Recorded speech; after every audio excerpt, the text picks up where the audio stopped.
तो यारो कैसा सब कुछ ठीक चल रहा है? मैं उम्मीद करता हूँ कि आप सब लोग ठीक है। और देखो भले ही आप लोगों को रियलाइज हो या नहीं, लेकिन इटर्नल्स नाम की जो मूवी है ना वो मार्वल के लिए बहुत ज्यादा इंपॉर्टेंट थी। क्योंकि देखो सबसे पहली बात तो मार्वल 6 साल बाद कोई एक ऐसी मूवी लेके आ रहा था जिस मूवी के अंदर अपने को एमसीयू का पुराना कोई भी कैरेक्टर देखने नहीं मिले, सारी की सारी चीजें एकदम न्यू। लास्ट टाइम ऐसा किसी मूवी के साथ हुआ था वो डॉक्टर स्ट्रेंज 2016, मुझे जितना याद है। उसके बाद से जितनी भी मूवीज आई हैं हर मूवी के अंदर अपने को पुराना कोई ना तो कोई रिटर्निंग कैरेक्टर जरूर दिख रहा है। एग्जाम्पल के लिए ब्लैक पैंथर की सोलो मूवी आने से पहले उसको सिविल वॉर में इंट्रोड्यूस करा दिया। कैप्टन मार्वल की सोलो मूवी आने से पहले उसको एवेंजर्स इन्फिनिटी वॉर में टीज कर दिया। शैंग ची जो मूवी आई थी उसके अंदर अपने को कुछ फेमिलियर फेसेस देखने मिलते हैं जैसे वोंग। इटर्नल्स के केस में ये सब में से कुछ भी नहीं, एकदम नई करारा माल। और क्योंकि सिर्फ ये मूवी नहीं बल्कि इसके अंदर की स्टोरी का जो स्केल है वो भी बहुत ज्यादा बड़ा होने वाला है। ऐसे केस में इटर्नल्स मूवी बनाने के लिए मार्वल ने कोई भी कसर नहीं छोड़ी, मतलब पैसा फूक दिया, बड़े से बड़े स्टार्स लेके आ गए, फॉर्मूले से थोड़ा बहुत हट के एक्सपेरिमेंट वाली पिक्चर बनाई। लेकिन जब ये थिएटर्स में रिलीज हुई ज्यादा नहीं चली। ये सिचुएशन का लेवल कितना अंदर तक गया है ना, इसका अंदाजा तुम लोग एक बात से लगा सकते हो। Venom Let There Be Carnage जो पिक्चर थी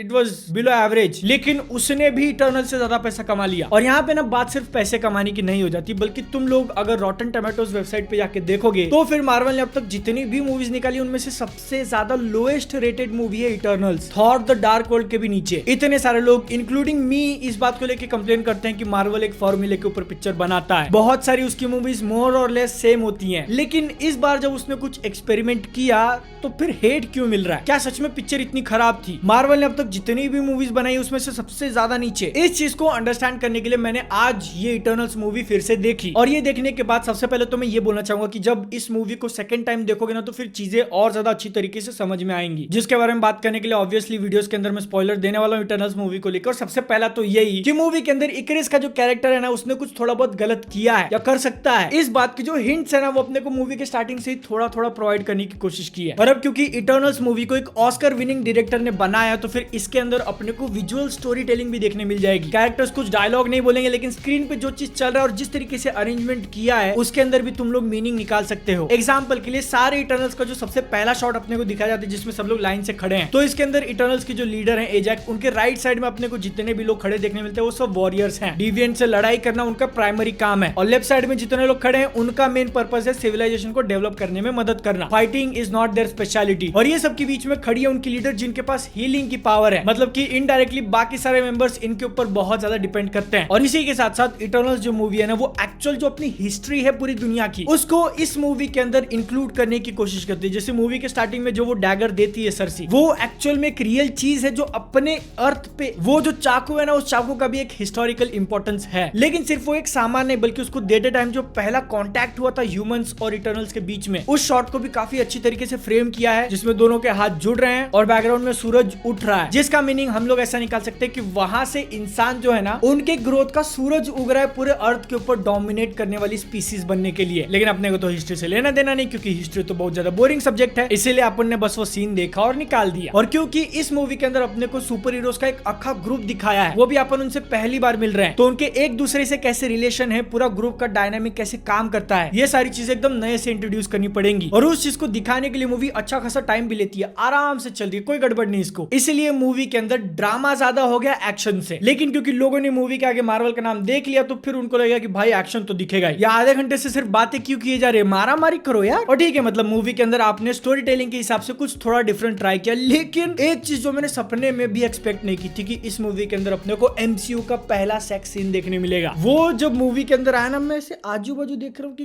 क्या ये सच में हो रहा है। एक मार्वल मूवी के अंदर लव मेकिंग सीन, वो भी इतना आगे जाके दिखा रहे हैं। मतलब कि सबसे पहले तो मैं ऐसा था कि ओके दे आर किसिंग, ठीक है ये थोड़ा लंबा खींच गया ना, अबे ये लोग तो रुक ही नहीं रहे यार, अब तो कपड़े भी निकाल दिए इन्होंने। क्या ये सच में हो रहा है? कहीं गलती से मैं किसी दूसरे मूवी के अंदर तो नहीं घुस गया? बच्चे कैसा रिएक्ट करेंगे इसको देख के? और उस सीन को जब मैंने सबसे पहली बार थिएटर में देखा था ना, पिक्चर रिलीज हुई थी, तब मेरे माइंड में ऐसे एकदम से पॉइंट आ गया कि ठीक है अब उन्होंने एमसीयू के अंदर अपने को पहला सेक्स सीन दिखा दिया, लेकिन उसका स्टोरी के अंदर इंपॉर्टेंस भी होना चाहिए। वो जो पूरा सीन उन्होंने दिखाया अगर आगे चल के वो स्टोरी के अंदर कोई इंपैक्ट क्रिएट नहीं करता तो फिर क्या मतलब हो जाएगा इतने आगे की चीज बच्चों को दिखाने के लिए। लेकिन अगर आप लोगों ने इटर्नल्स ध्यान से देखे तो फिर आपको आपको पता है कि वो सीन का इंपॉर्टेंस था। इकरिस जो कि आरिशम के लिए इतना ज्यादा वफादार था, उसने अपने लीडर को मार दिया, लेकिन मूवी के एंड में वो सर्सी के ऊपर अटैक नहीं कर पाया और उस लव को अपने को मूवी के स्टार्टिंग में ही बता दिया है उस सीन से। और इकरिस के लिए सर्सी कितनी ज्यादा इंपॉर्टेंट है। इसके बाद है ना पिक्चर में आधा घंटा हुआ रहता है, एक सीन आता है जिसके अंदर एजैक्स मर चुकी है, इटर्नल्स की लीडर इज डेड, और वो भी मुझे शॉकिंग लगा कि इतने जल्दी मार दिया इसको, मतलब सच में मरी है फिर कुछ और गेम है, क्योंकि तुम लोगों ने सलमा हैक जैसे इतने बड़े एक्ट्रेस को लिया है और पहली पिक्चर के अंदर मार दिया। That was quite shocking. मुझे एक्चुअल में बिलीव नहीं हुआ कि उसका कैरेक्टर पहली पिक्चर के अंदर ही मर गया। आई नो अब यहाँ पे वो रोबोट्स हैं तो फिर आगे चल के आ जरूर सकती है, लेकिन फिर भी मूवी के अंदर ट्विस्ट के नाम पे कुछ तो था। और अब जब ट्विस्ट की बात करें तो फिर अपने को जो वो वाला इन्फॉर्मेशन बताया जाता है कि सेलेस्टियल्स ने इटर्नल्स को अर्थ पे इसीलिए भेजा क्योंकि वो लोग यहाँ पे आके बेसिकली इंसानों की फार्मिंग कर सके, जितने ज्यादा पॉसिबल है उतने ज्यादा इंसानों को ग्रो किया जाए ताकि उनको मार के फिर एक सेलेस्टियल जिंदा हो। और ये चीज मूवी की स्टोरी के साथ साथ पूरे एमसीयू का आगे चल के जो फ्यूचर होगा उसके लिए काफी ज्यादा क्लेवर चीज है, क्योंकि पहली बात तो इसके कारण मूवी के जो मेन कैरेक्टर्स है उनके सामने एक बहुत इंपॉर्टेंट डिसीजन आ जाता है कि अपने मालिक के ऑर्डर्स को फॉलो करे या फिर इन लोगों की जान बचाए जिनके साथ हम लोग 7000 साल से रह रहे हैं। और ये जो पॉइंट है ना वो मूवी के अंदर आगे चल के इंपॉर्टेंट कॉन्फ्लिक्ट वाला पॉइंट बन जाता है। और आज जब मैंने इस मूवी को सेकंड टाइम देखा ना तो फिर सेकंड टाइम भी मजा आया। मूवी की पेसिंग थोड़ी स्लो है और वो एकदम नॉर्मी वाली ऑडियंस जिनको सिर्फ मार्वल मूवी के अंदर एक्शन देखना पसंद है ये पिक्चर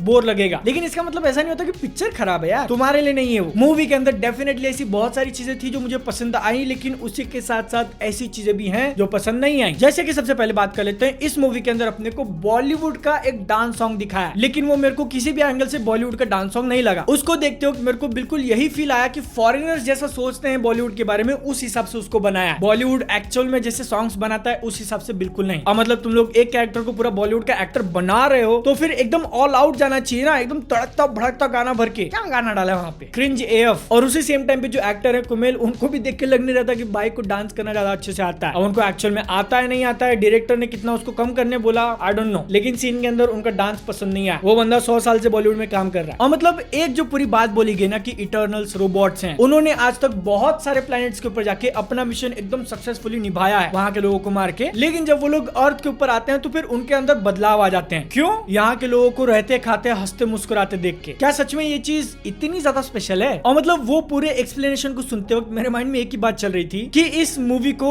अर्थ पे रहने वाले लोगों ने बनाया है, जिसके अंदर जो कैरेक्टर्स हैं वो बाहर किसी आउटर स्पेस से आए हैं और यहाँ आने के बाद उनको कुछ चीज फील हुई जो उन्होंने बाकी किसी भी प्लेनेट किसी भी गैलेक्सी में फील नहीं किया। ये मतलब थोड़ा खुद की बढ़ाई कर रहे हैं ज्यादा, ऐसा नहीं लग रहा? खुद ही पिक्चर बनाओ और खुद ही पिक्चर के अंदर बोलो कि भाई हमारे जैसा पूरी दुनिया में कोई, दुनिया तो यही होगी, पूरे ब्रह्मांड में कोई नहीं है। अगर तुम लोगों को नहीं समझ में आ रहा है तो इसका एक छोटा सा एग्जांपल देता हूँ। सपोज मैंने एक शॉर्ट फिल्म बनाई जिसके अंदर मैं बोलता हूँ कि दुनिया का बेस्ट एक्टर है बादल यादव, समझ रहे हो? ये बिल्कुल वही चीज होगी कि खुद ही बना रहा हूँ और खुद की स्पीसीज की बढ़ाई किए जा रहा हूँ। और इसी के साथ साथ मूवी के अंदर लूप होल्स भी हैं, जैसे कि एक सीन आता है जहाँ पे मकारी जो तेज भाग सकती है वो लोगों को टाइम कैसे बताती है, हाथ की तरफ ऐसे पॉइंट करके। साल चल रहा था उस टाइम पे 575 बीसी, आज से 2600 साल पहले। उस टाइम पे लोगों को इसका मतलब टाइम होता है कैसे पता? उस टाइम पे रिस्ट वॉचेस थी क्या? हाथ में लोग घड़ी पहनते थे जो उनको पता चलेगा ये मतलब टाइम होता है। हाउ? और इसी के साथ साथ आरिशम भाई साहब जो कि प्राइम सेलेस्टियल है, उन्होंने सबसे पहले डिविएंट्स बनाए जो कि एक लाइफ फॉर्म थे, जिंदा चीजें। लेकिन फिर वो डिविएंट्स इवॉल्व हो जाते हैं और ये जो सेलेस्टियल्स हैं उनके फ्यूल को खुद खाने लगते हैं। इसमें जो गलती हुई सेलेस्टियल से, उससे सीख कर उन्होंने बनाया इटर्नल्स को। जिंदा नहीं है वो लोग, रोबोट्स। और आरिशम खुद ऐसा बोलता है कि तुम लोग जिंदा नहीं हो, तुम लोग इवॉल्व नहीं हो सकते, तुम लोग चेंज नहीं हो सकते। लेकिन फिर इस मूवी के अंदर इटर्नल्स फिर से सेम वही चीज करते हैं जो डिविएंट्स ने की थी, लेकिन एक बड़े स्केल पे सीधा उन्होंने सेलेस्टियल्स को ही मार दिया। तो आरिशम जो कि सबसे पहला सेलेस्टियल है, उसके पास दिमाग नहीं है क्या? एक ही गलती दो बार कैसे कर सकता है वो? या तो फिर यहाँ पे गलत मैं हूँ और एमसीयू के अंदर अपने को जो अर्थ दिखाया जाता है उसके अंदर एक्चुअल में कुछ तो बहुत ज्यादा स्पेशल है, जिसके कारण ऐसे रोबोट्स जिनके अंदर प्रोग्रामिंग नहीं थी वो भी बदल गए। और देखो अभी तक मैं जितने कंप्लेंट्स कर रहा हूँ ना, तुम लोग भले उससे एग्री करो या ना करो, लेकिन एक बात तुम लोग भी डिनाई नहीं कर सकते। मैं जब ये मूवी पहली बार देखने गया था ना और थिएटर के अंदर अपने को ये रिवील किया कि इटर्नल्स के सामने दो ऑप्शन है चूज करना, या तो सेलेस्टियल को चूज करे या फिर अर्थ के लोगों को। उसी टाइम पे मेरे को 99% क्लियर हो चुका था कि वो लोग अर्थ के लोगों को तो नहीं मारेंगे, क्योंकि मार्वल सिनेमैटिक यूनिवर्स है भाई, आगे चल के उनको और 100 पिक्चरें निकालनी है। अर्थ को अगर उड़ा दिया तो फिर ऐसे सुपर हीरोज जो कि सिर्फ यहाँ पे रहते हैं उनका क्या होगा? सब मर जाएंगे, आगे चल के पिक्चरें कैसे आएंगी? तो बेसिकली इसके कारण मूवी के एंड में जो होने वाला ना उसका अंदाजा लग गया था मुझे। लेकिन फिर भी 1% मैं ऐसा होप कर रहा था कि शायद मूवी जो है ना डेयरिंग वाला ऑप्शन चूज करे और अर्थ को उड़ने दे, सेलेस्टियल को जिंदा करना ये ऑप्शन चूज करके, क्योंकि अब तो अपने पास मल्टीवर्स आ चुका है। कितना ज्यादा सही ट्विस्ट होता ना अगर इस मूवी के एंड में एक्चुअल में अर्थ फूट जाता और फिर अपने को पता चलता कि वो मेन अर्थ नहीं है, एकदम क्लोजली रिलेटेड कोई एक दूसरी रियलिटी का अर्थ था। मूवी के एंड में शॉक फैक्टर मिलता, कोई भी एक्सपेक्ट नहीं करता कि भाई एक्चुअल में ये लोग मर गए। और फिर यही सेम खतरा वो लोग इसके सेकंड पार्ट में दिखा सकते थे, जो अर्थ एक्चुअल रियल वाली एमसीयू है उसके ऊपर फिर से मंडरा रहा है। तो सोचो उस टाइम पे लोग कितने ज्यादा नर्वस होते कि कहीं फिर से ये भी ना उड़ जाए। ये सब कुछ मैंने पहली बार मूवी देखते वक्त ही सोच लिया था बीच में, लेकिन कुछ हुआ नहीं। और इसी के साथ साथ एकदम एज ओल्ड क्वेश्चंस भी रह जाते कि जब इतना बड़ा खतरा मंडरा रहा है, जमीन में से इतना बड़ा हाथ निकला है, तो फिर एवेंजर्स कहाँ है? कहाँ है एवेंजर्स? डाल लियो क्या साला एवेंजर्स को? इसका आंसर अब मैं कैसे दूं? मतलब एक भाई साहब स्पीच दे रहे हैं, अपनी वांडा बच्चों को ढूंढ रही है, डॉक्टर स्ट्रेंज लिटरली एक बच्चे के साथ अटका हुआ है, तो फिर अर्थ को कौन बचाएगा? है ना, इटर्नल्स देख रहे हैं। अब देखो मूवी के अंदर जो फ्लॉज मुझे लगी उसकी तो बात मैंने कर दी, लेकिन उसी के साथ साथ अच्छी चीजें भी हैं। जैसे इसके अंदर का एक्शन काफी ज्यादा बढ़िया था। हाँ, अब ये जो सुपर हीरोज का ग्रुप दिखाया ना, उसके अंदर कुछ कैरेक्टर्स को ज्यादा शाइन करने का मौका नहीं मिलता, लेकिन फिर भी उनके पास जो सुपर पावर्स है ना उनको अच्छी तरीके से दिखाया है। मकारी जब रन करती है पूरी दुनिया में, आई वाज सीरियसली इंप्रेस्ड। एक उसको दौड़ दौड़ के मार रही हो, मजा आ गया देख के। और अब क्योंकि मैंने इस मूवी को सेकंड टाइम देख लिया, तो फिर मैं इतना ही बोलूंगा कि ये मार्वल की वर्स्ट मूवी तो नहीं है। मे भी लोगों ने कुछ डिफरेंट देखने मिलेगा इसका एक्सपेक्टेशन नहीं लगाया था और फिर बाद में डिसपॉइंट होकर गाली देने लगे। और अगर तुम में से कुछ लोगों को ऐसा लगता है ना कि मार्वल ने इटर्नल्स मूवी बना के गलती कर दी, तो नहीं, क्योंकि इसके अंदर अपने को जो पूरी कॉस्मोस की चीजें दिखाई हैं, इटर्नल, सेलेस्टियल, वो सब इंपॉर्टेंट है। और जैसे जैसे एमसीयू आगे बढ़ेगा इसका इंपॉर्टेंस और बढ़ते जाएगा, क्योंकि सेलेस्टियल्स नाम की जो चीज अपने को इंट्रोड्यूस की है ना इस मूवी के अंदर, वो मजाक नहीं है। इन्फिनिटी स्टोन्स के आने से पहले वो लोग आए थे और होप करते हैं कि इस मूवी के अंदर जो आइडियाज अपने को इंट्रोड्यूस किए थे आगे चल के उसके ऊपर और एक्सपांड किया जाए। अब मैंने इस वीडियो के अंदर जो सारी चीजें बोली, अगर आप लोग उससे सहमत हो, नहीं हो, पसंद आई है, चैनल को सब्सक्राइब करो। 700 के करना है फटाक से। मेरे से पर्सनली कनेक्ट करना है तो फिर मैं मिल जाऊंगा इंस्टाग्राम पे, वरना अगली वीडियो में। तब तक के लिए जय हिंद,